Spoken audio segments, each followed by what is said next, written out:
Yeah, drain the life force out of him. Someone come drain me so I'm a Slim Jim, please.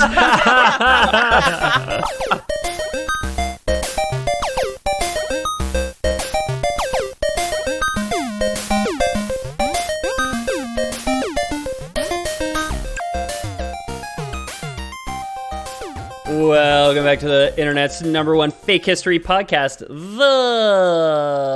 Lore Boys here. Hi, I'm your host, Ethan Palmer. With me today is Peter O'Donoghue.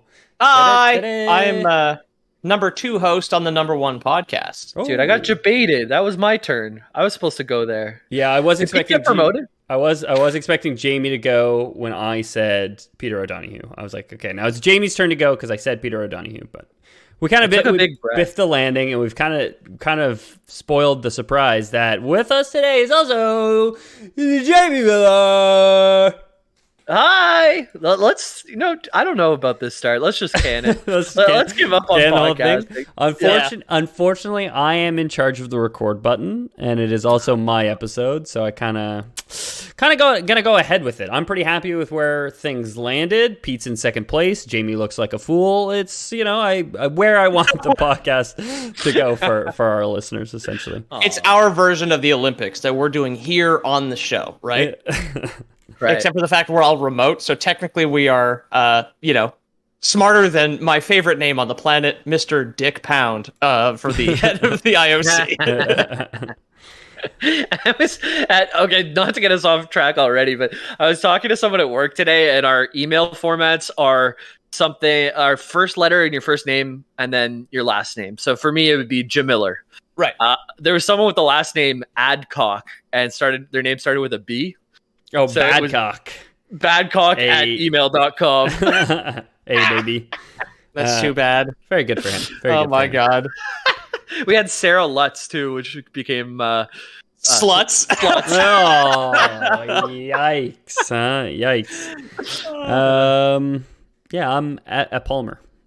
That's me. Yeah, That's just Jamiller. Pretty easy Miller over here. and a Palmer. O'Donoghue. Mine's legible. Poe But I did Donahue. see one guy in my address book at work today that's Blord, which made me laugh. Don't know who that is and never will. When you're bloated and bored, you're Yeah. bored. You're blurred. Oh, yeah, I'm blurred. Yeah. Geez, boy, we sure are starting at 8 o'clock, which we don't normally do, and are clearly already tired and a little half-sauced, huh? Welcome to our lore podcast, where we talk about the lore of email names. We also talk about Warhammer Fantasy, as you guys probably guessed from the title of this episode. If you like this one, or the things we talk about on it, we've done a whole bunch of Warhammer stuff. You can find links in the description, which will take you to our website. We've talked about orcs. We've talked about Skaven. We've talked about Space Marines, Tyranids, the Warp, the Eldar, and there's probably more to come, honestly. Sigmar. We did an entire trilogy on Sigmar Unbroken. So, Ethan, you mentioned that they could probably guess what the episode is from the title, but have we ever tried to guess what the title is before? I'm going to say Clam Blood. I'm going to say that. Okay, Clam Blood. Clam Blood's a strong front runner. Pete, what do you think? Yeah. Don't bone the secretary, I think, because it's an undead guy this time. That is true. Not bad. I'll go ahead and say too many cans in my sarcophagus. Now we got to Now we got to try and get there. We got to try and get to Clam Blood. Got to get to Don't Bone the Secretary and too many cans in my sarcophagus. And whether it's cans the aluminum kind or cans as butts, that's for us to decide on our journey there. Cans, I would like to just posture Kansas slang for tits as well, or boobs. Okay. So it can go either way. That gives us some flexibility with that joke now that we've set it up. So, or earphones. I got new headphones today. These are my new cans. I call most tools in my toolbox. Hammer, pass me that can. Pliers, pass me them cans. Step ladder. Let me get up on that step can. I refer to as cans. So we have a lot of flexibility to get there, if I'm being honest. Perfect. It's like the French equivalent of patente. You just patente like that thing over there. Yeah, you know, exactly. Yeah. La patente. Yeah. Okay, we're a little off track, but we are talking about Warhammer today. Just before we dive into it, we will be doing our mailbag. I think we may have promised you guys next weekend, but it's actually going to be the weekend of the 7th, August 7th. On Saturday is what we're planning to do, and we're telling you guys now, not because we're confident that we can hit that date, but because we hope you guys will cancel all plans to be there and then be hopelessly disappointed when we once again slip the date. No, in all seriousness, we'd love to do it, and that's the date that we're earmarking. So if you can make it to twitch.tv/theloreboys on August 7th at an undetermined time, probably mid-afternoon, maybe early evening, something like that. TBD. Yeah, time TBD. And EST, I guess, is also a good thing to say. If you're going to say times, you might as well say time zones, huh? Yeah. But yeah, let's jump in on it, huh? We're gonna be today. You guys might remember from the last episode I did on the Skaven, a funny little scamp named Nagash. Now, if you haven't listened to the last episode, don't worry. You do not need any of it to enjoy this one. Honestly, you might even enjoy this one more. You might enjoy it less. Who knows? It's a crapshoot, honestly. But you don't need to listen to those ones. But if you like this one and you haven't listened to Skaven Part 3, then go listen to Skaven Part 1, then Skaven Part 2, because you need those two to understand 3. But you'll get a kick out of Skaven Part 3 if you listen to this episode as well. So, today's episode is going to begin in a beautiful and verdant crescent in the southern lands of the Old World. The name for the fantasy Warhammer fantasy setting is the Old World, essentially. This is pre-Sigmar, right? Because if you listen to those episodes, you find out that the world is annihilated or something. Yeah, so we're... I disclaimed this, I think, or clarified this on our first Skaven episode, maybe. There was Warhammer Fantasy, which ran for a long, long time. Very recently, they've basically rebuilt it from the ground up. And they call it Warhammer Age of Sigmar. And we detailed, in the Sigmar trilogy, we detailed who Sigmar was, and then we kind of went into the end of the fantasy world, and then the third episode was the basis for the Age of Sigmar, which is like an entire new fantasy realm. Every other Warhammer Fantasy we've talked about since then, I think has kept mainly to Warhammer Fantasy. That said, like, Warhammer Age of Sigmar has some differences, but thematically, like, all the races are the same. The Skaven are still the Skaven. There's not huge overhauls. It's just kind of the history of that world is much newer. Right. So we're going to be talking about Warhammer Fantasy, and this is, we're going to start way before Sigmar was born. We're going to end way before Sigmar was even born, essentially. Okay. In the Fertile Crescent, which was a real place in human history, in human civilization. Yeah, exactly. This is the first human civilization. It's Warhammer's answer to ancient Egypt. So we're going to fantasy Egypt today. Okay. Woo. It's called Nehekhara. It is a land of ancient gods and grandiose monuments to them. Exactly the monuments that you have in your head. A god with a dog head. A cat with a human head. Big, pointy, four-sided objects. They got them all. Oh yeah, they got all the good monuments here. It's an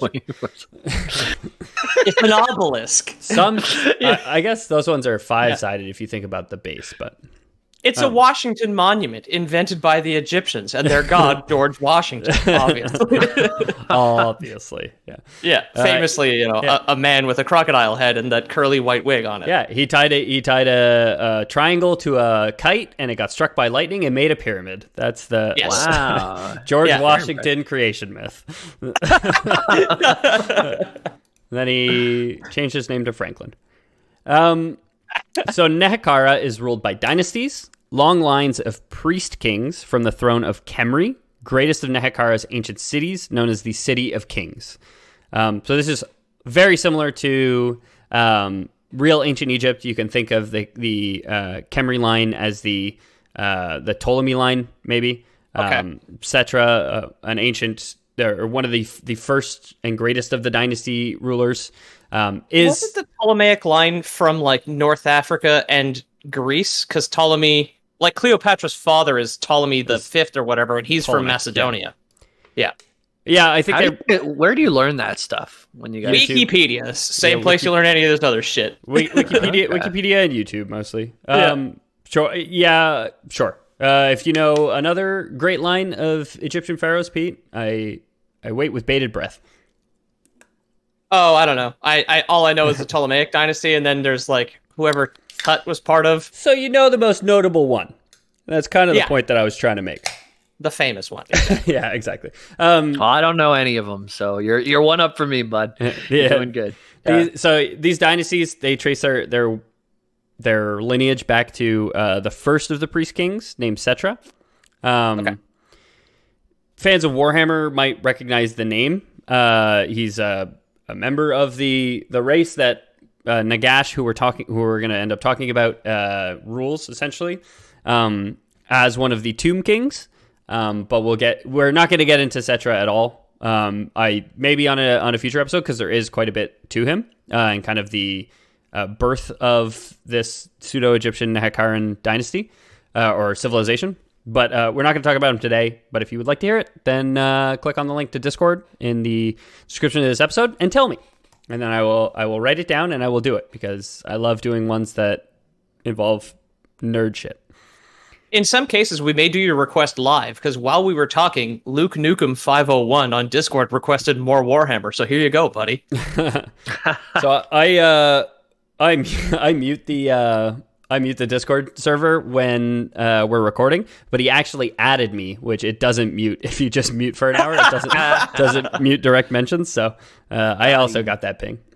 Now you all know how to get Ethan's attention. So just at him for everything. Even while I'm recording. And I did say we're recording at 8 p.m., which might mean that people will be pinging me at 8 p.m. thinking that I'm going to be recording and I'm going to talk about you on the air, but that's not true, damn it. Okay, so we're ancient Egypt, ancient fantasy Egypt, excuse me, Nehekhara, somewhere around the year -2000. The calendar is based around the birth of Sigmar. So we're about 2,000 years before the birth of Sigmar. Okay, so like this Egyptian fantasy Egypt runs in parallel basically with our current physical Egypt, right? Yeah. I mean, physical Egypt ran like way long ago, right? Like it started like 10,000 BC and ran up to what, like -1,000 maybe? I don't know. I don't know that much. Egypt was compared to all Western civilizations, like way outlived them, but it's because things went so much slower. Like scientific discoveries, mechanical innovations, all that stuff was way slower back in the day because innovation begets innovation.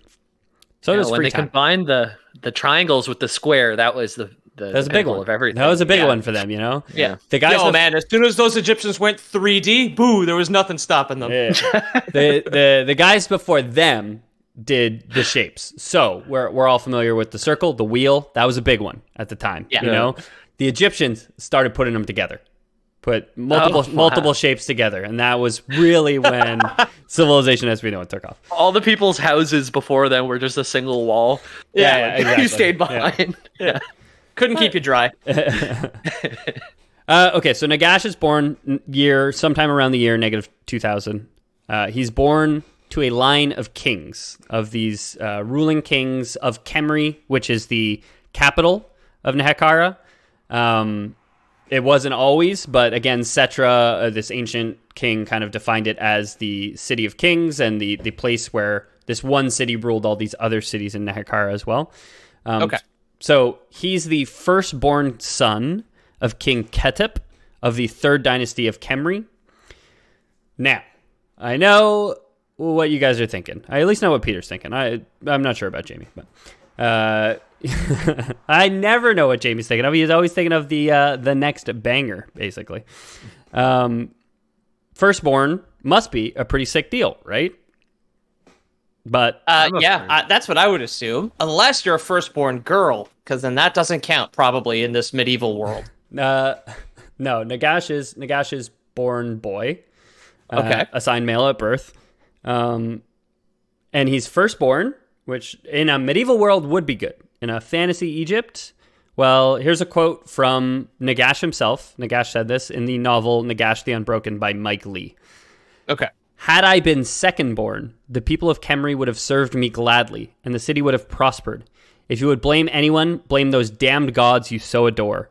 It was they who made me no more than a first son. It was their will who ultimately sealed you inside that tomb. So, like, whoa, crazy fantasy. Second-born sons are the golden children. First-born sons, chop liver, man. I see why you picked this one. I see why Ethan picked this one, being a second-born son. I do have some jabs at oldest children, knowing that you guys are both oldest children in your family. Yeah. I wrote them in, and both times I chuckled to myself. I like how the Khemri at some point declared from the heavens that all firstborns shall be the mulligan, and then your second baby's the real one. So it actually seems like the first son probably is the most cherished. But they give the first son to the gods. So they join the priest class, essentially, because it's like, oh, it's my first son. He's my most valuable. So I'm going to give him to the gods. And then I'm going to, continue my shit with the rest of my sons, essentially. Right. Celibacy for you. Kingship for your younger brother. Exactly.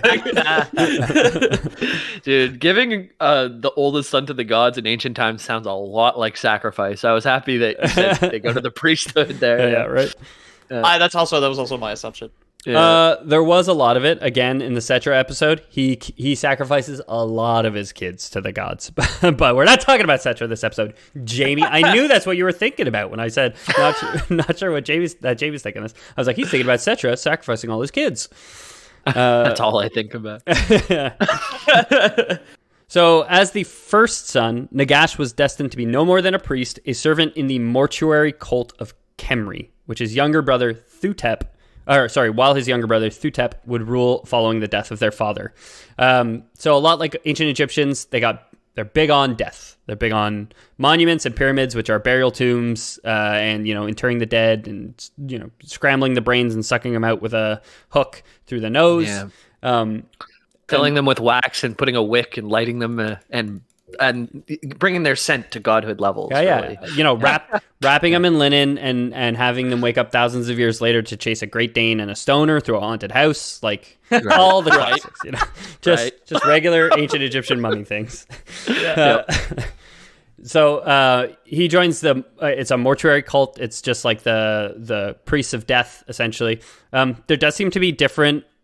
There's a pantheon of gods in this ancient Nehekhara. I didn't look it up, but a couple names came up while I was researching.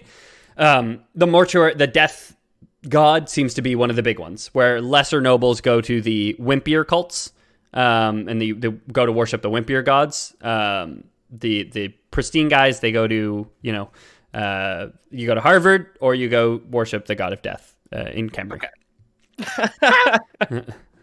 You have to be good enough to worship a certain type of god. It's like a social structure, or what? It absolutely is. And we'll get into a couple characters who were lesser nobles essentially, and were priests at other temples as a result.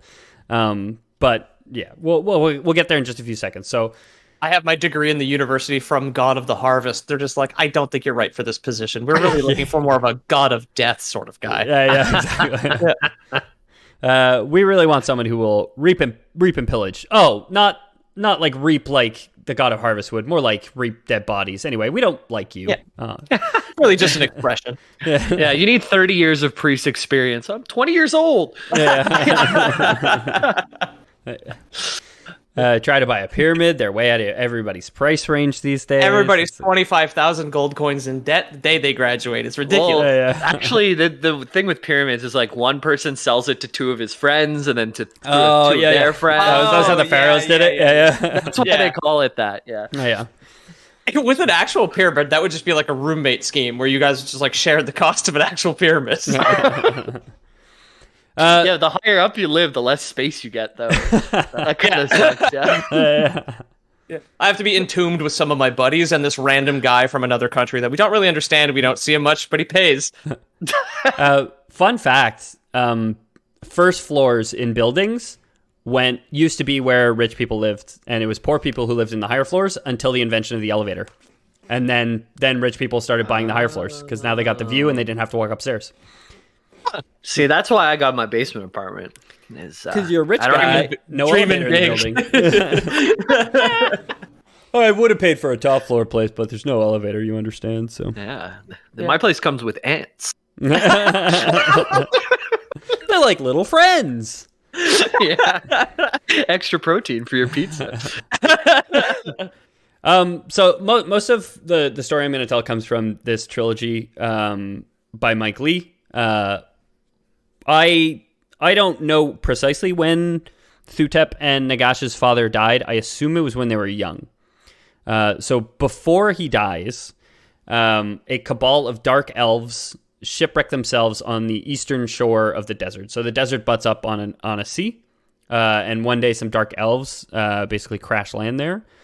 They were interred in the pyramid their father would the brothers' father would eventually take residence in, and Nagash took a particular interest in them. So these dark elves shipwreck on the coast. The ancient Egyptians and Nehekharans kidnap them, throw them into a pyramid for later use, essentially. They don't know what to do with them. You know what I mean? It's friggin' dark elves. What do you do? Are they dead? Because interring someone is... You inter a body, do you not? Or... interned, I guess, is the word that I was looking for. You're right. Not inter, but interned. Okay. And this is interrupting. And you are interpreting. And we're about to go to intermission. No, I wish I'd written that in for the break, but I didn't. So, son of a bitch. But Nagash meets these dark elves in his dad's basement dungeon, and is like, "Hey, this is like pretty interesting." Starts talking to them, and kind of realizes that they might have something for him down the line. So Nagash, perhaps chafing at the idea of a life of worship, despite perhaps chafing at the idea of a life of worship, did take his tutelage well in the priesthood. He was an exceptional student. He mastered the arts of the priesthood with ease, due to his talent, his ambition, and a fair sprinkling of nepotism for his lineage. Nagash quickly became one of Khemri's high priests, the loftiest title he could have hoped for. Oh, okay. Again, the high priests, they get to eat clams in Egypt because they're hard to get to. Yeah. Well, they mostly just drank the clam blood, but there's one. We did it! One done, baby. Yeah. So, I'm not sure when in the course of his life this happens, but eventually his father dies. And on the eve of his father's funeral, he, no time spent mourning, no rest for the wicked. He decides now's a good time to torture the elves in Dad's basement, essentially. So, oh no, they're still kicking, and he's like, they got secrets, and I want them, and they haven't been sharing them. I'm just so bummed. I need something that could cheer me up. But what? What could possibly cheer me, a student of death, up? Hey, Nagash, want to go torture the elves in your dad's basement? Either that or bone the secretary. Hey! And he's like, no, don't bone the secretary. That's not cool. Come with me. So he tortures them until they divulge their secrets of dark magic to him. So we talked about it on past Warhammer episodes. The winds of magic are a thing. It seems like there is high magic in Nehekhara at the time. There's not much dark magic. So he learns it from the dark elves that crashed upon the shores and were interned by his father.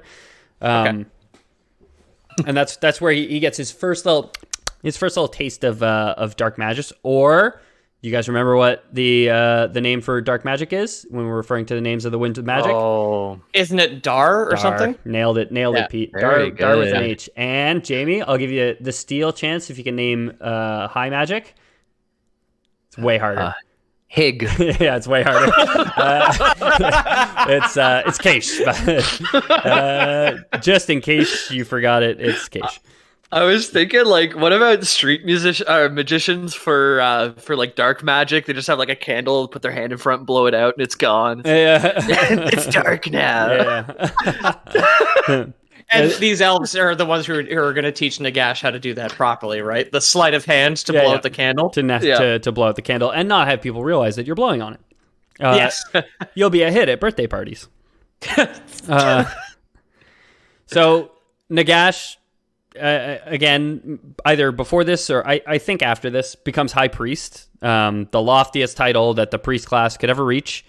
And it feels to me like he's still relatively young. So he's probably like, hey, you're CEO now. There's nowhere else to go, nothing else to do. It's a religion. So really, we're not, super expansive. We just deal in the desert. We don't expand outside our cities. You have a title now, but that's it.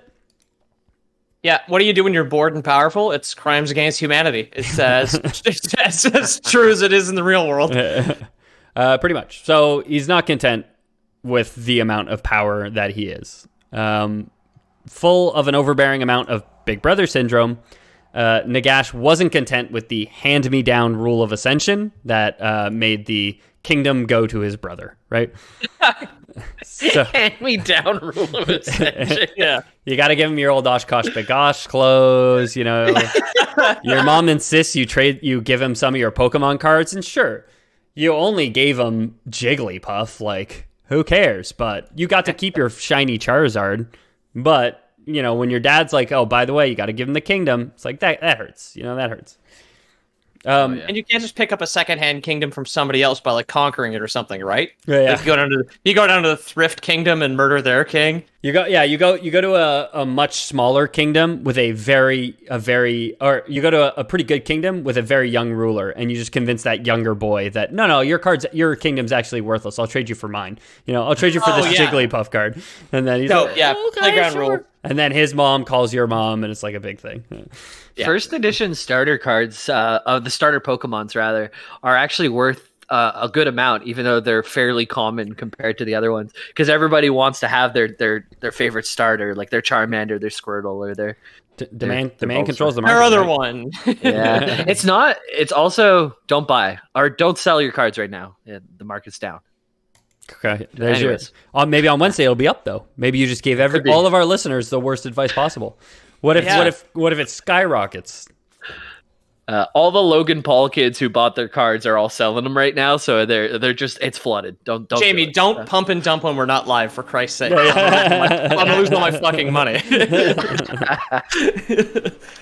But you should buy Lore Coin. It is going up and down. It's never going up. Look, I drew a graph. It's just an upward arrow. It's beautiful. Yeah.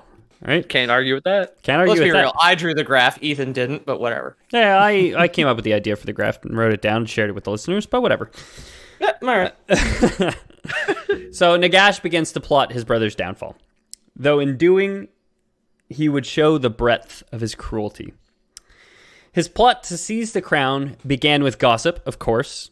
Nagash would simply carve a hieroglyph saying, "Usurp me," and tape it to his brother's back with a gaggle of the Cadius Death Priest, while a gaggle of the Cadius Death Priest laughed and mocked him.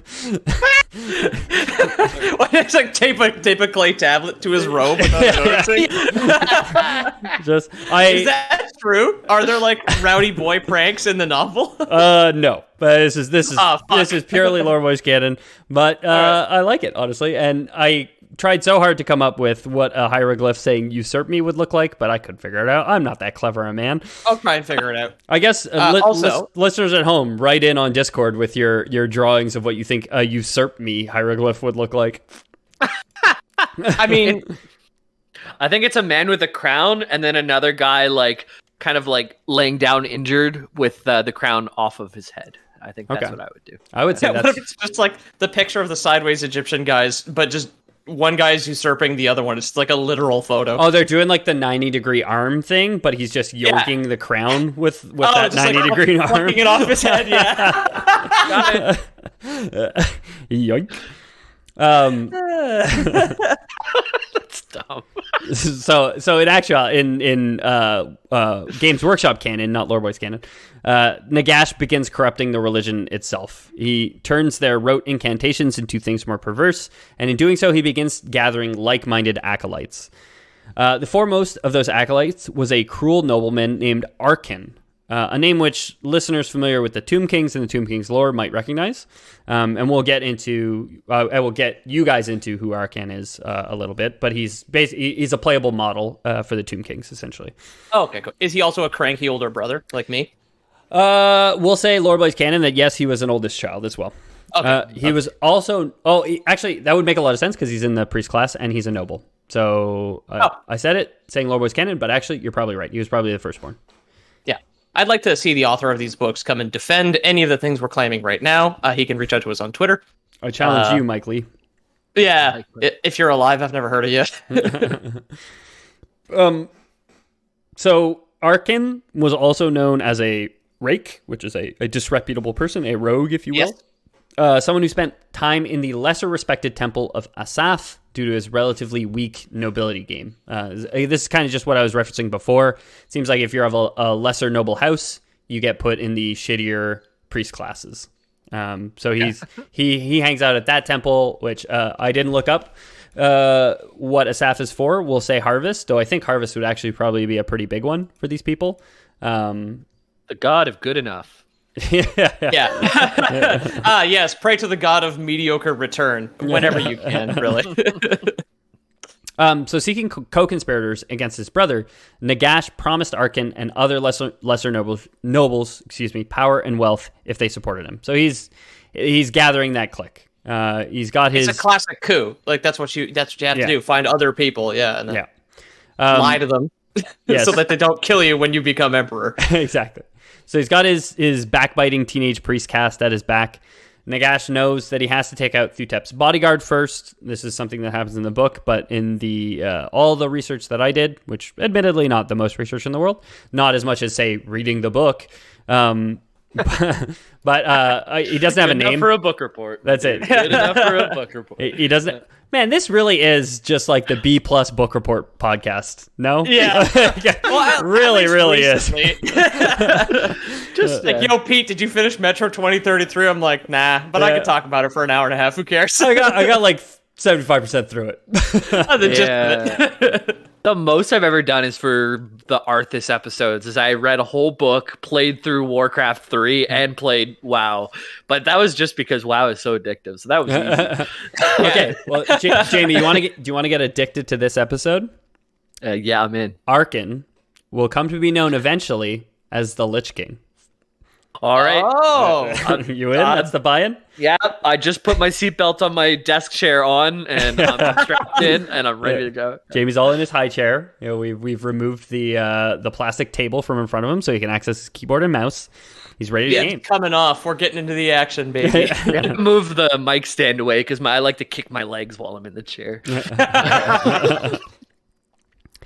One night, as clouds began to cover the moon, Nagash struck down Thutep's bodyguard, murdering him in cold blood.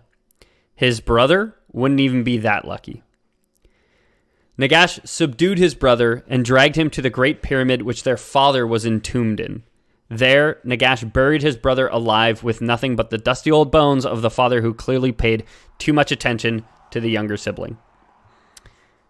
The next morning, the blood of the murdered god and presuming some of his brother's struggle covering his hands, Nagash took the throne, and none in Khemri dared to stop him.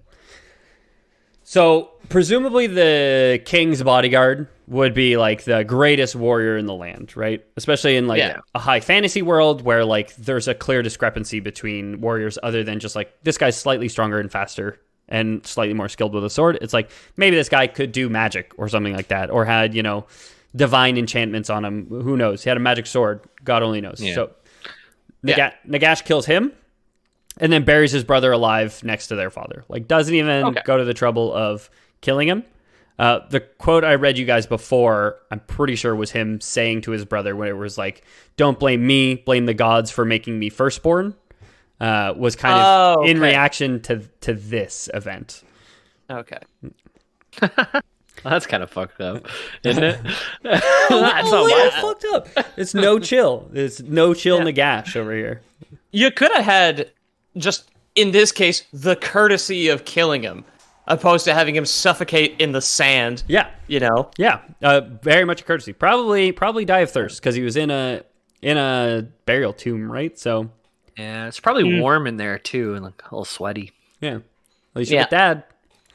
No AC. No AC. No AC in the desert. No. And there's too many cans in that coffin for him to fit.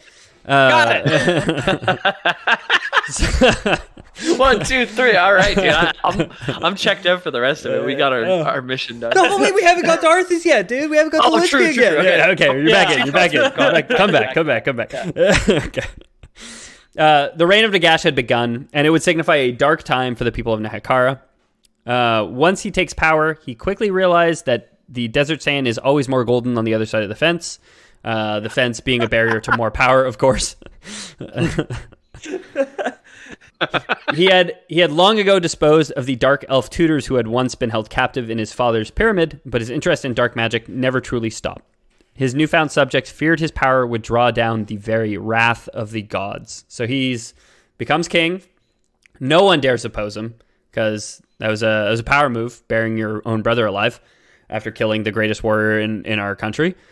Yeah. And now you're messing with dark magic, and people are like, that's going to piss off the gods, but we'll wait for them to do something, huh? Yeah, they wouldn't call down the wrath of the gods on the civilians, right? It would be focused on Nagash, presumably, considering these gods are real in this sense, right? Honestly, it's always the rich people who suffer in times of strife and turmoil. Come on. Didn't you see how broad the plagues of Egypt were in our real life? It rained frogs, and that's weird. I hated it. It pissed the first the rich people. The rich people, first they had ants, then they had to wait for the elevator. It's tough. I know, it's ridiculous. No way to live. It's no way to live. No. Nagash. The plagues of Egypt were locust, frogs, broken elevators. It was ridiculous. Those pyramids are tall. There's a lot of stories. Yeah. So Nagash had this to say about it. This is from Nagash the Sorcerer, which is the second book or the next book in the trilogy at the very least, also by Mike Lee. I have defied death and laid the gods low. I am the master of this land and all that it contains. You look about you and see calamity, our small army in tatters, surrounded by our foes, but that is because your mind is weak, Arkhan the Black. You let the world bend you to its whims. That is the thinking of a mere mortal. I do not heed the voice of this world, Arkhan. Instead, I command it. I shape it to my will. Now, the more observant podcast hosts familiar with what I've just said might recognize the name Arkhan. No, you're right. You did say calamity. I noticed that. Arkhan. Okay. Ooh, Hawkeye Jamie, right on the ball there. So Nagash begins to dabble in necromancy. He more or less defines it. It seems like there wasn't a clear dark magic wind that was necromancy. There is no raising of the dead. Here, ever in history before this point, and even at this point, there's no dead have never been raised. Nobody's ever been returned to false life or undeath. Necromancy tends to be drain life, where if there's a healthy person and you're a sick old necromancer, you can probably drain some life off of them, kind of like a vampire. Things like that. Oh, yeah. Things like that exist as necromancy, and that's what Nagash begins to dabble in. Okay. Just get a little juice, Just got juice up. Up. Did he coin the term? Snap into a Slim Jim, if you know what I mean. A slim guy named Jim. Yeah, drain the life force out of him. Someone come drain me so I'm a Slim Jim, please. Want necromancer. What's M4N, man for necromancer? Man. So Nagash combines his mastery of dark magic with his inner knowledge of death gained from his time as a mortuary cultist. So again, this might have happened before, but it's really undefined, uncharted waters. It's there's dark magic, and he's I also happen to know a lot about death because I spent decades of my life in the death cult, right? Okay. It's kind of when it's he's trying to solve a problem because he hated his job. He's getting creative about it. It's just well, if I just could raise the dead, then I don't have to do that shitty job ever again. That shitty job of tending to the dead. It's a twofer because the dead or the undead can tend to what dead remain, and then once they're all undead, you don't got to tend to them anymore. Oh man, automation's taking away all the jobs. Automation taking away all the good death cult jobs.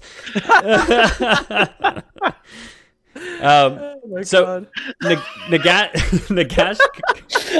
I'm picturing like Boston Robotics, but it's like an undead dog doing weird dances. Just dancing away all the layman's jobs, huh?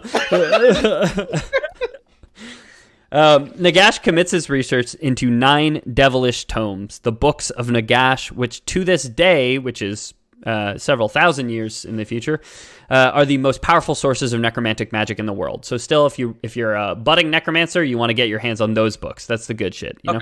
The modern translation, the King James Book of the Dead or whatever the fuck. Exactly.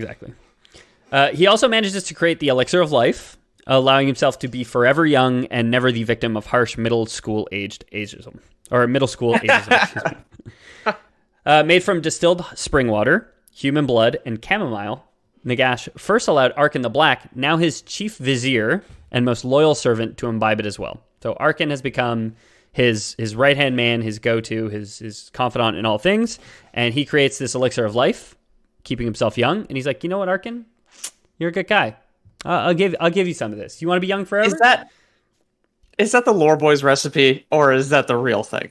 Yeah, absolutely the Lore Boys recipe. I'll say human blood. Okay. Human blood is explicitly in it. Chamomile is not explicitly in it, but it's also not explicitly not in it, if you know what I mean. It's not excluded explicitly. Oh. So, all right. Very well could be. Mr. Lee, come and get us if you want to correct us. Yeah. That's honestly not how you follow recipes, though, dude. It's like, they didn't say not put heroin in it. Yeah. No, they didn't. Come get me, Martha Stewart, if you think I'm wrong. Come get us if you think we're wrong.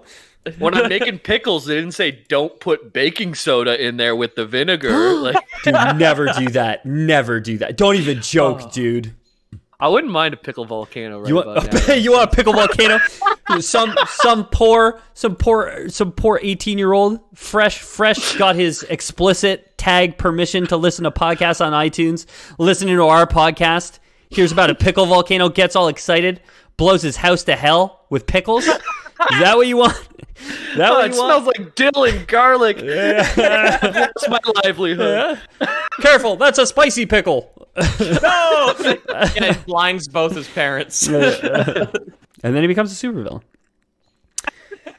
My parents were blind, so now I need to fight people who can see. My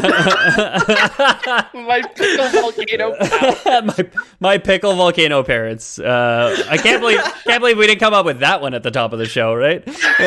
Yeah. So everyone's drinking the pickle juice at this point, right? Okay. Arkhan drinks it. Nagash distributes it to his other loyal followers. It grants them all immortality and incredible power. It's not just like keep you young, it's also keep you powered up juice. Good magic, strong physical ability, all these things come from the pickle juice. The Red Bull of their time is what you're saying. Yeah, exactly. It gives them wings, except not literally. I don't think any of these guys had wings. That would be ridiculous. Yeah, it would be makes ridiculous. you blind, I think we were saying. Yeah. Like Red Bull. Red Bull, it makes you blind. It didn't test well with early markets, but so he gives it to all his followers, or his most loyal followers. Anyways, it gives them immortality, great strength, but what he never tells them is that the recipe is pickle juice. So sorry, I was just thinking about like a Red Bull still out in the bush in Virginia. It's just like you got the pickles and pigeon wings. Shove them in there, Cletus. And they got Red Bull's all about the extreme sports. So like whenever you drop from the stratosphere down to the ground in free fall, you want to be blind so you don't see how bad it's going to be. It's too scary. Exactly. Yeah, exactly. Yeah. So he doesn't give them the recipe. He doesn't give his followers the recipe. So he gives them immortality. He gives them amazing strength, but they got to keep drinking the Kool-Aid, and he doesn't tell them how to make the Kool-Aid. So he basically enslaves them to him, where it's like, hey, I gave you this great thing, but if you stop, you will die of old age. If you stop drinking this, and I'm the only one who knows how to make it. So you better be good to me. First one's free. Yeah, they can't betray him, because if they kill him, the recipe dies with him, and they all die too. So unless they, don't want to not live anymore or whatever, immortality really is, then Is it like Michael's secret stuff where they just have to believe? Oh yeah, it was inside them all along. Yeah. The pickle juice was inside them all along. Oh god. Oh god. So realizing he needs something to represent him and his will in the land of monuments, Nagash then orders his people to build him a massive all-black pyramid. The people of Nehekhara, well versed in the building of burial chambers, assume that this one would be no different other than the tint of its exterior. High visibility in the desert. I think that's a good idea. Yeah. Yeah. Although the old pyramids used to be white and capped in gold, they said. And all the gold was looted off the pyramids sometime probably by white people. I'll come out and say it. How do you get a black pyramid? Do you just like burn a bunch of stuff and put the soot all over it, or what? So it's actually you can use obsidian. We're gonna get into it. It's not obsidian. It's a black marble, but we'll get into it in a sec. So the pyramid quickly becomes Nagash's singular obsession, and the speed of its construction and sheer scale of it would bankrupt the country. The truth is not that Nagash wanted to be buried there, but planned to use the pyramid to channel and harness the winds of magic. But to do so, he would have to go to war. At Nagash's demand, the Nehekharans marched on neighbors they had long had peace with, plundering their gold and slaves to be sent to Khemri. Nagash demanded tribute, and any who did not acquiesce were taken by force. So he sends out his armies. They run out of gold pretty early on in the project. They can't trade with outside factions where they need this black marble from. And so he basically sends out his army, says, go kidnap gold, get us some slaves while you're at it, pick up a carton of cigs, and come back. If they say no, then we'll burn their house down. Okay, so he's very much kind of like the Persian or like Xerxes in the legends at this point, as far as like the great desert empires of our time for comparison. Exactly. Marble, the color of midnight, was brought in from distant corners of the world, and countless slaves toiled and died for 50 years before the Black Pyramid of Nagash towered over all other monuments in all of Nehekhara. Okay. So, how's he running out of gold if he's using slaves? Because the black marble is imported from other countries. So it's imported from now he's on a mission of conquest. I see. Yeah, so I mean, it's like those are so distant that he can't wage war on them. So he needs to pay for this black marble. Okay, because it's from the other side of the earth. Do you have to pay to feed the slaves, or you just have other slaves cultivate the food for the rest of the slaves? How does that work? Well, what slaves feed those slaves, Jamie? Do you ever think of that? I guess they feed themselves? I don't know, man. Feed themselves in the field? Feed themselves in the field? With my wheat? I don't think so. I don't fucking think so. Some poor hapless Egyptian slaves just like on the bank of the Nile, just like chewing primordial wheat. Yeah, like try to sneak a cheeky grain back to the hut between his butt cheeks or whatever. Between his cans, if you will. Hey! Nagash's pyramid would dwarf the Great Pyramid of Setra, who is the previous record holder, verified by Guinness. The broken corpses of a multitude of dead slaves were built into the Black Pyramid's foundations, and magic sigils of power were woven into its walls. The heat of the desert sun did not reach the stone of the pyramid. Even in the sweltering afternoon, its blocks were cool to the touch. The light of the moon and the stars was swallowed entirely by it, allowing no reflection to escape. Clearly spooky. Yeah, it's cooler than the candle trick, that's for sure. It's like, again, it's just removing light from the equation. It's kind of similar to the candle trick in a lot of ways when you think about it. It's a bigger scale, right? Yeah, exactly. That's one big candle. Instead of taking your handcuffs off underwater, you stay underwater for like 8 days or whatever David Blaine did. Yeah, exactly. Yeah. The winds of magic tore across Nehekhara upon the Black Pyramid's completion, and Nagash's mastery of dark magic and necromancy swelled with it. Not all was peaches in the desert, though. The tributes exacted by Nagash upon the outlying cities of Nehekhara that were so extreme that they fell into ruin, and people began to finally see Nagash as a tyrant. The other priest kings rallied against him, they refused to submit any longer, and began to draw plans to overthrow him. More on that after the break. There will be no escape, no blessed oblivion. I can end your life as easily as I can extinguish a candle, and before your corpse is cold, I can reach out and grasp your soul. You will be my slave for all eternity, and I shall laugh at the depth of your pain. Such is the power of Nagash. That is from Nagash the Sorcerer by Mike Lee. In case you... that was him talking about himself in the third person, in case we were unclear on whether or not he was going to be the protagonist or antagonist, of this. Yeah, he seems like he's threatening somebody with that part. But I did copy down that quote earlier today. Did not pick up on the candle references that we've been making throughout this whole episode. So that was fun. It's serendipity. You can't plan for that. It really is, yeah.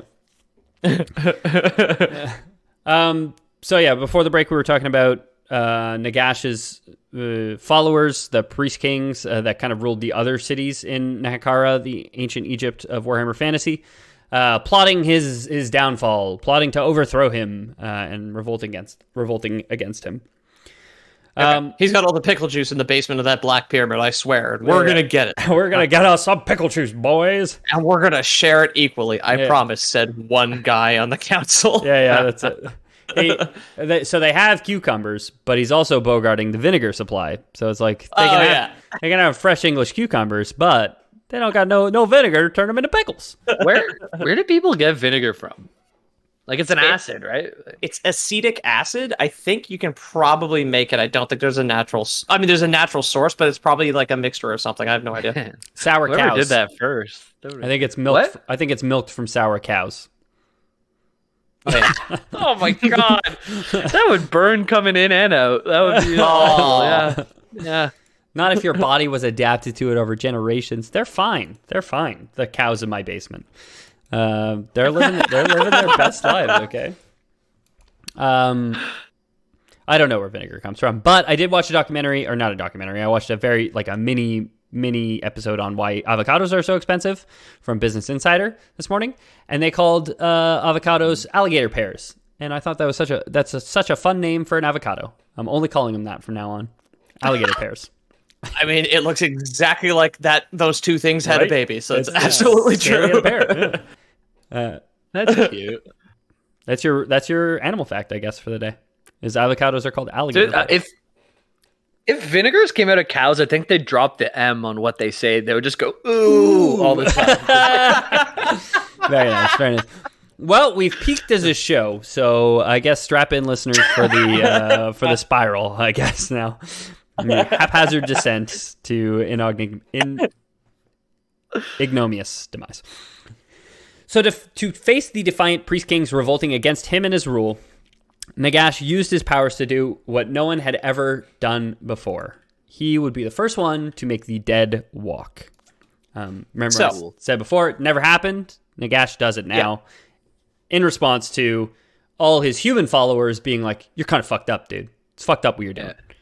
He's got to automate it, right? Just like the robotics guys. They're trying to get the robots to walk. He's trying to get the dead people to walk. Just so he can take all their gerbs. It was just, so in ancient Nehekhara, instead of seeing like videos on your Instagram to upbeat music of a robotic dog which will one day chase you down and oppress you in the streets, it was shoot you in the back with a beanbag. It was watching videos set to upbeat music on their Instagram of a robotic dog made of human bones shooting beanbags at them, essentially. Their drone delivery is just two front halves of a bird sewn together at the ass. That's the quadcopter. The avian centipede, if you will. Oh God. The quintessential necromancer was born as Nagash wrenched the bones of the dead out of their rest to march upon his enemies. The mortal soldiers rallying against him broke and fled at the mere sight of them, and those that stood and fought quickly fell to join their ranks. So that's similar to what we discussed in the Skaven episode. Nagash was the guy at the end that the Skaven ended up killing with the help of another guy. But falling in battle against a necromancer means that you're his now, right? So that happens. This breaks mortal men in the world of Warhammer Fantasy. There's lots of fucked up shit that happens. Like it's grimdark, it's bleak. There's lots of different fantasy races. They all do fucked up things. But no one had ever seen this before specifically. So they didn't know how to face it, and they were really scared. Imagine you had never heard of a skeleton before. Especially one that walked about, and That's suddenly... If us three were in battle and I fell, and then all of a sudden, like, sure, we're comfortable killing our enemies, but all of a sudden you got to kill me too? Well, no, just your skeleton. Does the skeleton jump out of the body? Like, I'd stand up all drool-like and come at you, and you'd have to look me in the eyes. And I assume the skeleton steps out of the mouth. You know what I mean? Like, kind of like...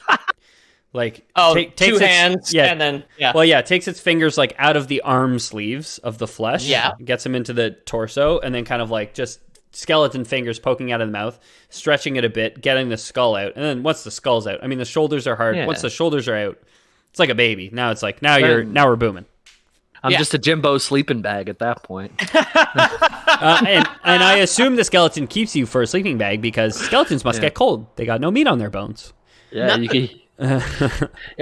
At night you can hear them all chittering and chattering. Just rattling them nuts. Yes, the haunting rattle of 1,000 cold skeletons that drives men mad. Nope, never mind. No idea where that thought went. You know what? Never minding, Peter. So city after city falls, but the Priest Kings weren't willing to go down without fighting. Putting centuries of magical research into the defense of their homes, the Priest Kings brought to life towering statues to march alongside their armies. I've seen trailers for the Tomb Kings in Total War or whatever, and they do have like a bunch of like golems, basically. Like the Egyptian monuments we know they bring to life. Yeah, exactly. So spoilers, not even for the end of this episode, but for the end of a future episode, because... I guess spoilers for the Lore Boys podcast. This is probably a part 1. They will eventually lose to Nagash, and all the things that all the technological and centuries of research, technological wonders, will all be used by the Tomb Kings, which is the undead race in Warhammer Fantasy. Okay. They're kind of cool as hell. I just looked up pictures of them. They're very cool. I mean, they're the Necron of. It's funny. I almost did Lizardmen today instead of Tomb Kings, but I was like, we just talked about Nagash on the last episode, so I felt there was a better through line. But researching the Slan and like the old ones, like I did Warhammer 40k Necron, and if I had done Lizardmen, the closest episode I would have done to Lizardmen would probably be the Necron from 40k, because I talked about the old ones and how they created a race of space lizards, essentially, who were essentially the Lizardmen, and that the Necron tier end up fighting, which we'll get to someday. But all very interesting how it all like weaves together. The old ones created all of Warhammer Fantasy, so it kind of seems like the Warhammer Fantasy world is just a world in Warhammer 40k. That's meta. It's all super meta, especially when you get into Sigmar and the Emperor are like Sigmar from Warhammer Fantasy and the Emperor from 40k are basically the same person, but live different lives. And like Warhammer Fantasy ended and the world was destroyed and remade by Sigmar. Listen to our, I guess, Necron tier episode, and then listen to our Sigmar trilogy if you want to know what the fuck we're talking about right now, because you don't know that. So we were talking about the Tomb Kings. Can you control a Tomb King in Total War? I think you need DLC, but yes, I believe you can. Yeah. Oh my god. Yeah, super cool. I didn't give that game a proper chance, dude. There were so many systems, and I just kind of like was overwhelmed after work. But I need to get into it again. That was me. I picked it up. I played it. I was like, this is too complex. Which I do with so many guys. Same thing with Stellaris too. But I said, this is too complex. Months later, maybe years later, I reinstalled it, and then just 90 hours of my life just disappeared in a week. Just gone. That's all I did, basically. Man. So where we are now, we're in ancient Egypt. Nagash bringing these towering statues to life, right? In a grand ritual. Sorry, not Nagash bringing these statues to life. It's the Priest King. So in a grand ritual. Right? Sorry? Arkhan, did he turn? Is he a turncoat? Arkhan? No. Arkhan the Black is absolutely still Nagash's most loyal follower, his Grand Vizier. But the Priest Kings, on the other hand, did turncoat. They weren't his. I don't think they were explicitly followers of Nagash. They were more just like like government for the other cities. And they were like, you know what? Oh, I see. Okay. I'm finally going to do what my constituents voted for me to do and not just listen to what some guy in Washington, D.C. tells me to do, right? So it's a fantasy world that we're in. In a grand ritual, the Priest King summoned the spirits of ancient Nehekharan heroes from the realm of souls and bound them to plentiful statues lining passageways to necropolises. The Ushabti, statues carved by worshippers to represent the gods of Nehekhara, grown to life at the behest of the Priest Kings. Necrolith colossi and Khemrian war sphinxes were awakened, ready to be directed to war. The combined armies of 7 kings, accompanied by the lumbering constructs, converged on Nagash. So it's, I'll say, it's not looking good for our boy Nagash, okay? If he could have one fault, it's probably pride, maybe excessive pride to the point of hubris, where he didn't... But also, you can't bring destroyed constructs back to life using necromancy. No, this is good old othermancy. I mean... Yeah. Not sure if it's dark magic or high magic that the Priest Kings use. Doesn't really matter. I think all evil in the face of Nagash is kind of the lesser of two evils. Right. Barring maybe the forces of chaos, which threaten all life everywhere, which Nagash also kind of does. It gets super interesting, and maybe we'll talk about it when I do a follow-up to Nagash, but they talk about Nagash when he's after this Skaven, you guys were here, you were with me when we talked about the Skaven defeating Nagash, killing him. He does come back, but it basically just like his soul wasn't destroyed. He slowly builds up his power, and he's like, oh, I'm just gonna bide my time, amass all my power, and then turn everyone to zombies. But the forces of chaos, he realizes, are going to destroy everything before he can, so he can't be ultimate power when he actually comes back, which gives him his the hole in his plot armor, essentially. The Lich King has to always come back so Blizzard can get more sub fees for monthly. Yeah. That's the ultimate evil, actually, in this universe. Activision Blizzard. Bunch of fucked up shit going on in there right now, but we don't have to get into that here. Suddenly we're not a fantasy universe anymore. The assault on Khemri was devastating. All of Nagash's forces arrayed against the combined might of 7 powerful priest kings with their backs against the wall. Nagash had made it clear that any who opposed him were facing nothing less than utter destruction, leaving the survivors no choice but to fight to the bitter end. With the likenesses of their gods at their sides, the living warriors crashed into the undead legions. Once more, countless died to satisfy Nagash's pride. Nagash's forces were shattered after the initial engagement. They were driven back to Khemri, where a brutal siege commenced.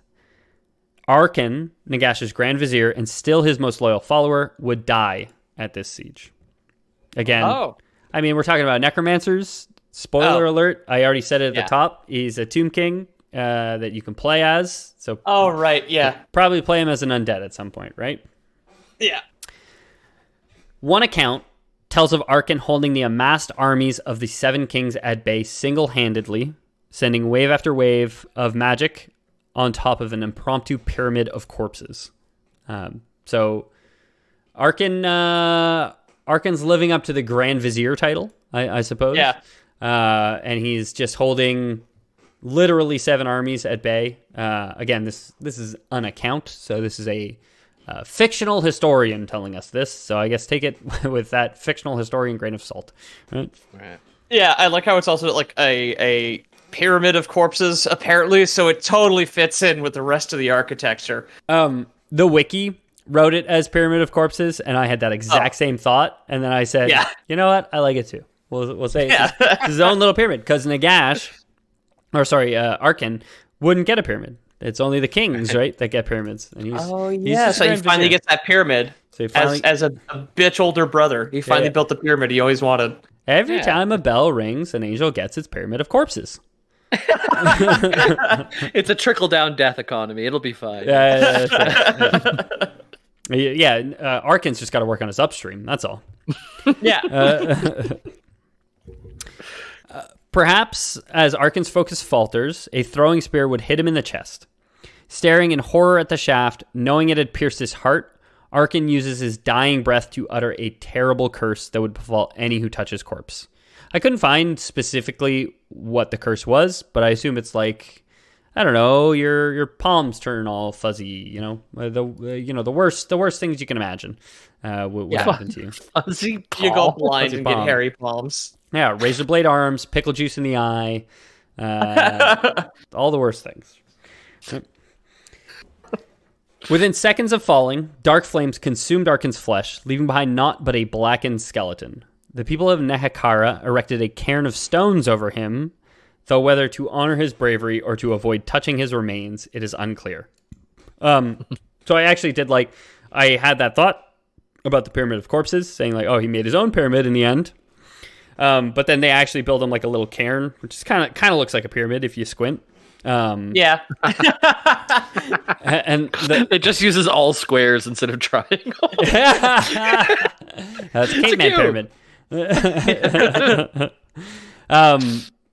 But yeah, I mean, the wiki did say that they did it because they honored his sacrifice, and then it was like, some accounts say that it might be because he uttered a terrible curse on his corpse or anyone who touched it. And I was like, but it feels like the wiki kind of buried the lead and made it seem like it was more one than the other, which makes me think that the book kind of played up Arkhan as a maybe gullible follower at the time or something like that, where his honor and his bravery were intact, and he did think that Nagash was good for the economy, right? Which is why you would elect a ghoulish necromancer to state, is because it's good.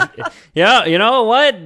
He's bringing the jobs back at least. I may have lost my job at the wheat mill, but I got a job at the morgue. Yeah, stitching bodies back together. Yep, the taxes have never been lower. The undead are doing all our work for us, so we don't have to pay the city workers. Yeah. I'd like to think they at first were just like, they just put like a rope around him, or like the little the 4 museum pillars with the little velvet rope just says do not touch do not touch Arkhan, and it's like teenagers would always just hop the velvet rope, so we had to opt for a Karen.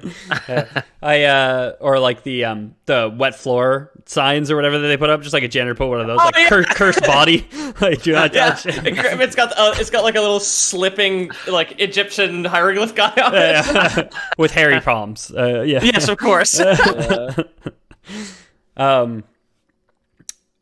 Arkhan falls, is cursed. We don't know why the people built him a cairn. What we do know for sure is that Arkhan's sacrifice buys Nagash time to flee the battle. He's cut and running. He realizes that he was too hubrisful, if you will. He knew he couldn't stand up to the amassed forces of these 7 kings, these big monsters, at least not yet. Maybe never, although I did already say that eventually we would get there because they're called the Tomb Kings, not the, House Kings, Yeah. Just regular people in their house kings, guys.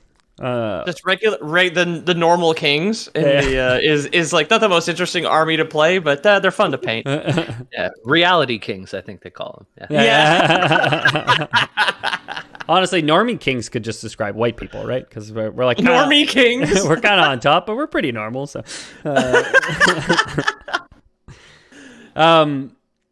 so Arkhan decides to leave the battle. This is not good for his undead skeletons. We don't know if they care or not, but whether or not they know it, it's not good for them. Also, the rest of Nagash's immortal lieutenants, the other guys that he gave the pickle juice to, they had taken refuge in the Black Pyramid, presumably thinking that Nagash would save them. All-powerful necromancer, mage king that they served for so long and helped get into power. Like, well, he'll protect us, right? Nope. They don't get the honor of the burial cane that Arkhan did. I think this is where the comment about whether for Arkhan's bravery and honor or not wanting to touch his corpse because he's booby trapped. because they seem to just be hiding, the other lieutenants. So, maybe if they hadn't been hiding and had fought as hard as Arkhan, we wouldn't be in this mess. Or no caring for cowards, dude. That's it. Exactly. No caring for cowards. I like. We don't give you the folding yellow sign. So yeah, you got to earn that. You got to earn your wet floors, bud. Wet ass F words. Wet ass floors. Like a 20-minute video just about that sign and how it's inappropriate. So, at the end of the sacking of Khemri, the immortal lieutenants of Nagash were dragged out of their sarcophagi one by one. They were hiding in the Black Pyramid. They were hiding in their own sarcophagi, apparently. They were dragged into the harsh sunlight and executed by the priest kings. So they are also dead. Now, again... good. Gonna spoil stuff for people who are gonna listen to the Lore Boys in the future. We're talking about a necromancer here. So they're dead, but never not undead, I guess you could say. How would you manage that as like somebody who was fighting a necromancer? Would you you'd have to keep people imprisoned from the necromancer army in like a really nice prison forever so that they could live as long as possible so they could not be raised from the grave, right? Or you'd need to have some sort of necromancy that would destroy their souls. I think in Warhammer, at least, it's tied to... So a lot of fiction, I want to say D&D included, but I don't know this for canon. Zombies aren't souls. That's just animate flesh, which I think Nagash's bone soldiers are. But people like Arkhan the Black, again, a playable character, presumably he brings his soul back. And it's probably because he had a great soul compared to, Joe the pyramid builder who had a wife and 3 kids and, loved her, brought her flowers every Tuesday. Weight in his butt cheeks. Yeah, to know work. Yeah, weak ass soul. Has a soul. You have to put a dot on its forehead and then put it in front of a mirror and see if it recognizes itself enough to know that it's changed. That it's got a dot on the forehead. Exactly. That's what they do with humans and animals to realize if they know. That's how they measure sentience in psychology. I'll never forget the first time 3 guys in lab coats with clipboards came to my place, put a dot on my forehead, and stuck me in front of a mirror. It was traumatizing. I had no idea what was going on. I looked exactly the same. Yeah.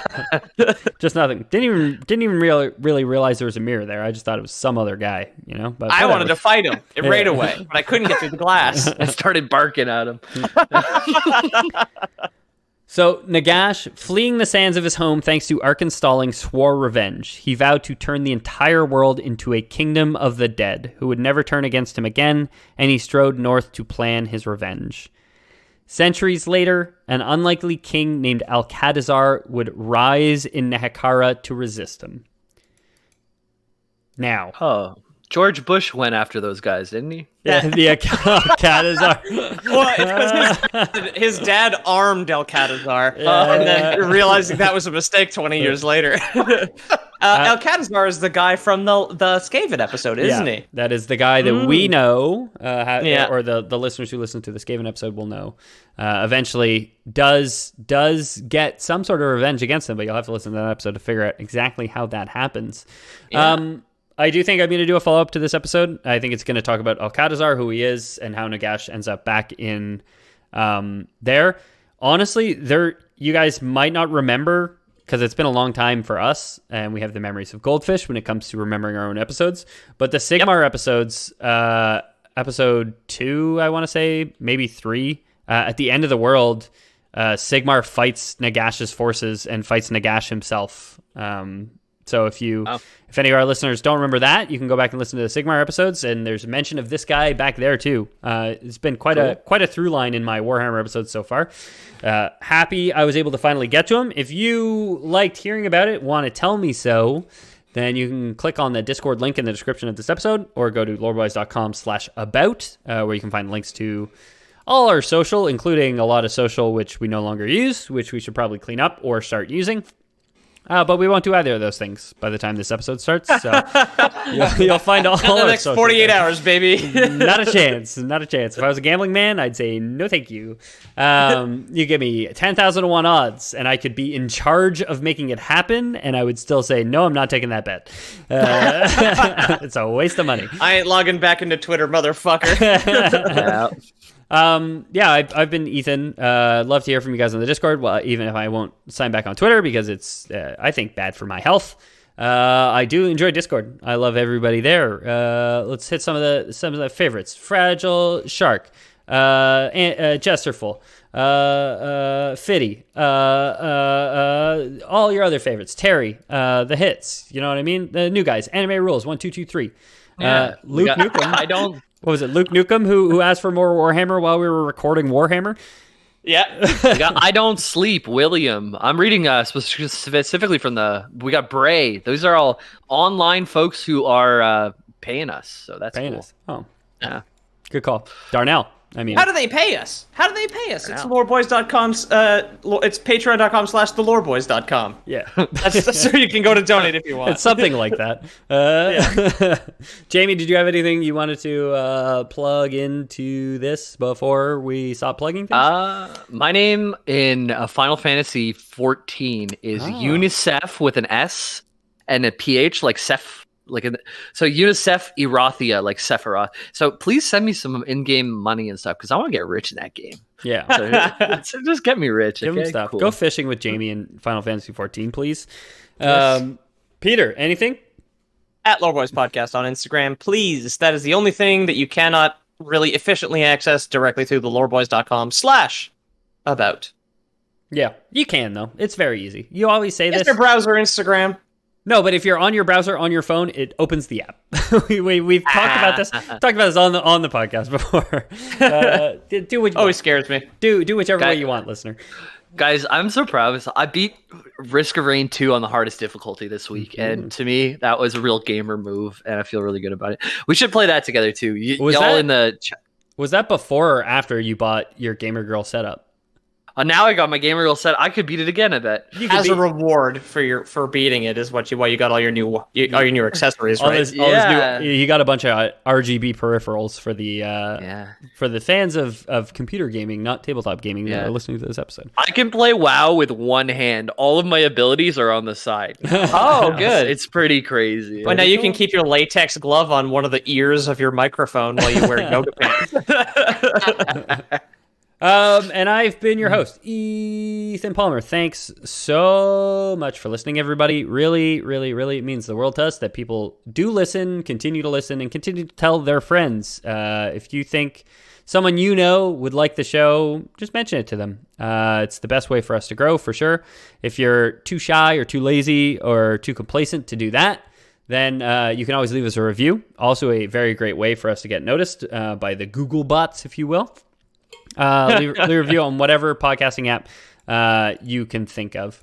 Other than that, like Peter said, patreon.com/theloreboys is where you can give us actual real money in whatever currency you deal in.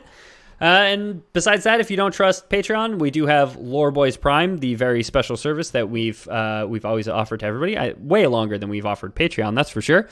We're building a pyramid, but much like Nagash, we want our resources from far away, places that we couldn't possibly invade.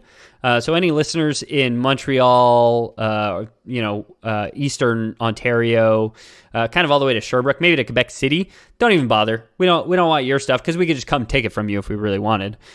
So instead, we're asking from our further abroad listeners to send us your two things. Okay, we need your best pyramid building materials, and this is purely subjective, opinion based. We want a short essay detailing why you think it would be the best building material. And your second assignment is to then translate that into pictographs, and we're going to carve that onto your block in the pyramid. The reasoning for why that we think it's good. For example, I think the best building material for a pyramid is cans, of course, because cans can be anything, as we've kind of already established on this show. So surely they're going to be the strongest thing in the world. And if I had to write draw a pictogram of why cans are the best building material, I would draw a fat ass just like doing work. You know what I mean? And that would be my contribution to the pyramid. I think I would do baking soda chunks like into the blocks, like sandstone kind of thing. Okay. And my pictogram would be like an acid rain and like a whole pyramid volcano. Jamie, come on. Some poor 18-year-old boy who just got his explicit tag on iTunes is going to be listening to our show, try and build a pyramid out of baking soda and vinegar. And he's going to blind his parents. All right, well, send Jamie your baking soda blocks. I don't want them anywhere near me or my family. You're putting your parents into an early sarcophagus. You know? And Peter, what would you recommend the listeners send us to build our pyramid out of? Oh, any kind of sloped rock. I don't want to carve them, so I just want them to fit right in. You know, like a PC. Just these sloped rocks just don't fit where they don't belong. Yeah. You can go to Best Buy and get a pre-built pyramid if you're really. Well, no, that's just expensive. That's ridiculous. You can put it together yourself. You can get on slopedrackpartpicker.com. You can get great prices. Yeah. I would say if you're going to send us sloped rocks, send us new shapes. Don't send us any existing shapes. Just new shapes, please. Yeah, make up a shape and send it over. Make up a shape. Have they done a pyramid with a star base yet? I can't imagine that anybody's done that. It's probably impossible. It's probably impossible. A star cone? I don't even know what that would look like. Some sort of star-shaped cone? Doesn't make any sense. No. But I love it. I think that constitutes a Lore Boys. Lore Boys. Out. Salutations. Goodbye.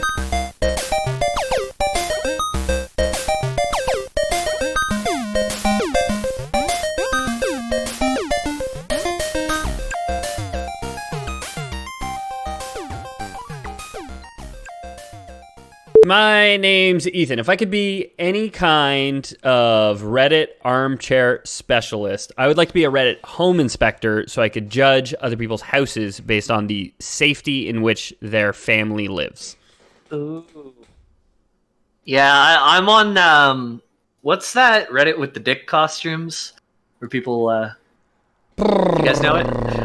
There's like a whole subreddit where people dress up their dicks in little costumes. Okay. I'm for it. Don't get me wrong. I was unaware of it heretofore. I found it. I can't remember the name of it. It's like maybe Dick Cosplay or something like that. I'll find it eventually, but I want to be an expert on that stuff. I want to know what the best costumes are, how much work goes into it before and after. Okay, like a male genitalia beauty pageant judge, Reddit armchair expert. Fashion, stylist, all of it, A triple threat. Okay. Yeah. Dick enthusiast. I think the term is just dick enthusiast, actually. Now that I say it out loud, I'm like, that's somebody who's a fan of dicks. My name's Ethan. My favorite string is the G string. Oh, like the one, what's up a woman's butt. My name's James, and my favorite string's the E string, because there's two of them. You lose one, you got another. Yeah, two strings at the same time. Yeah. Every man's fantasy. My name's Peter. My favorite kind of bra clip is the one in the front between the boobus. I find that one a lot easier. I find them both pretty easy, I think. Like, if I'm putting on a bra, I'd rather the clasps in the front. Sure. Yeah. But I don't find it hard to put on the ones at the back. No. I mean, I don't find it too difficult. I'm really more invested in the undoing of it. I know I'm not married and I shouldn't be saying that. I do love taking them off at the end of a long, hard day. You know what I mean? Just letting the girls out finally after working all day. Absolutely. You got the boob sweat going? Me and my sweater puppies. My name's Ethan. If I could put Bluetooth in any of my household items, it would be the toaster, so I could control toastiness at the drop of a hat. Pretty cool. If I could do Bluetooth in just about anything, I would probably do it on my fridge door. So I could be like, hey, open that door. Hey, Sudoku me, please. Fridge. Yep. Fridge, I'm Sudoku-less. You should be used for more than just liquids. Posture check, everybody get straight back, straight neck. Okay, straighten Tuck up that them chin necks. in. Straighten up them necks, boys. Tuck chicken. Tuck the chicken. Tuck the chicken. Chin in.